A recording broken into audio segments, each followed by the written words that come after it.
One question that I have, maybe for the economist in the audience, which is really a macro thing.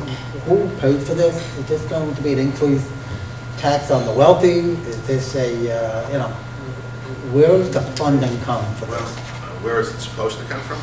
Where is it supposed to come from, yes? Well, as you can see on my outline, there's a bunch of different taxes over the next 8 years. However, the majority, or a good chunk of this tax, comes into play in 2013. And it comes into play in increased Medicare taxes. And there are two different Medicare taxes that are increased. The first one is an increase or an additional 0.9% Medicare tax on wages for individuals in excess of $250,000 and for individuals married filing jointly in excess of $250,000. So it's a little less than 1% on earnings in excess of, let's say, $200,000 or $250,000. That's the first piece of it. It also would apply to self-employment earnings in excess of those amounts. So that's the first piece. The second piece is a 3.8% Medicare tax on the lesser of unearned income or modified adjusted gross income in excess of that same threshold amount. So for someone with fairly significant unearned income, they're going to pay an extra 3.8% Medicare tax on some amount in excess of that threshold, limited to their unearned income. So you're saying they're going to hit the retirees, they're going to hit municipal bond income? Well, municipal bond income is not included in. You're saying unearned income, that's what I'm asking. Yeah, but municipal bond interest is not subject to it. Okay. Tax exempt income is not subject to it. But yes, you would look at capital gains, interest, dividends, and then you look at total income. So if your total income doesn't exceed, and you're a single individual, $200,000, you can have $200,000 of unearned income and not be subject to this additional tax. But if you have $300,000 of income and $200,000 of unearned income, the $100,000 in excess of that 200 is going to be subject to this 3.8 Medicare tax. That's why in many cases it's essentially an increase in the tax rate on capital gains, on interest, dividends, without actually increasing the tax rates on those items. So in certain respects, if our clients have installment sales where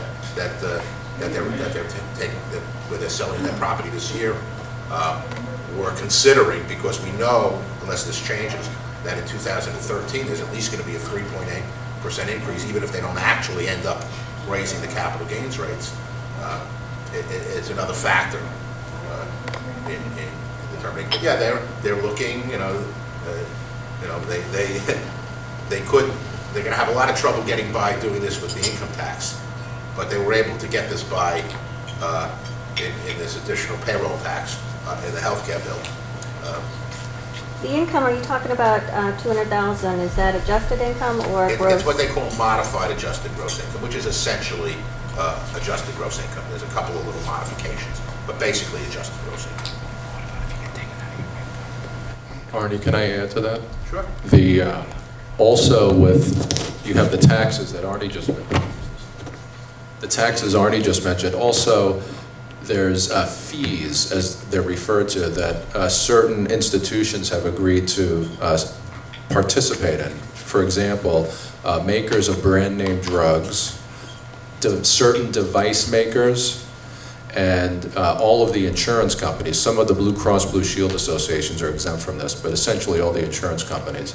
And those entities have agreed to pay fees, taxes, into the pot. And the amount of fees we're talking about is not in the millions of dollars, it's billions with a B. So those institutions, brand name drug makers, device makers, and insurance companies now are going to be paying billions of dollars in fees to finance this overhaul, and you can imagine what that's going to do as far as pressure on our premiums as well, because they're not going to pass on those fees and not collect it somewhere. You know, we've just covered pretty much the first 9 pages of the bill, all right? Another 1,080 to go, something like that. Is there anything that I'm not asking? Is there something that you think that businesses have to know that we haven't addressed at this point?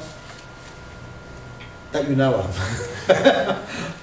James, I think you did a great job, but again, getting back to who's going to pay for it, ultimately, as Todd said, it's going to be us. If you have insurance, it's going to be passed through in the form of insurance premiums, which basically means it's passing back to us. If you don't have insurance, you know, maybe you're going to pay a small penalty, something like that, but it all passes back. That's what it does. It always does.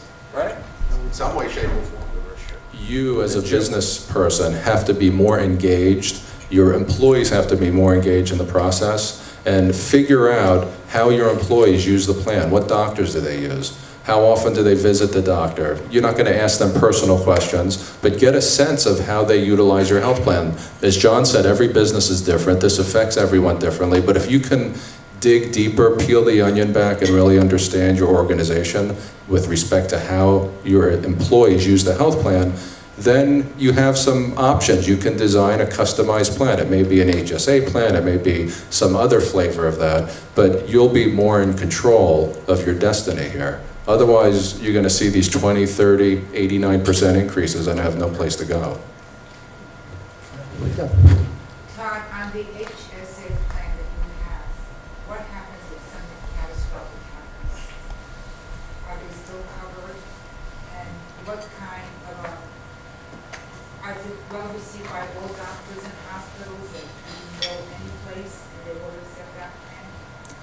The HSA plan is not a function of if the provider accepts a HSA per se. If a doctor is in Oxford or Emblem, that provider is a participating doctor in that insurance company. It just so happens that the product that you're enrolled in may be a high deductible plan. If you have a major event, a $100,000 surgery, and the example that John had mentioned, a $3,000 deductible, many plans you're responsible for the first $3,000, and then thereafter the plan will pay 100%. Maybe the plan will pay 90%, but essentially you have a big bill like that, you're going to be out of pocket the first $3,000, and the insurance company picks up the rest. So it's still real insurance, and the idea is to self-insure underneath that deductible. And for the average person won't come close to meeting that deductible in an average year. And the payment is very simple. They give you a MasterCard, and you give it to the doctor or the drugstore or whoever it may be, and it's as if you're giving them a MasterCard. Can you explain simply the mechanics of getting into an HSA? Do you go to a carrier? Yeah, that's exactly right. Yeah, number one, and this goes back a little bit, each insurance carrier has their own tax-qualified high-deductible plan. That's what you're looking for, tax-qualified high-deductible plan. Now, there's going to be different deductibles. The deductibles might start at $1,250 a year per person, and it can go up to $5,800, okay?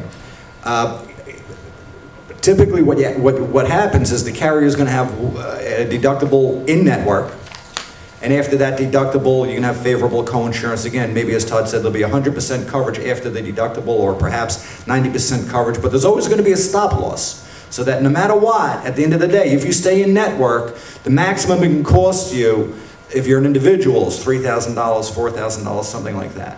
What you have to be careful of is if you go out of network, there's usually a higher stop loss, which means it can cost you maybe $15,000 or $20,000.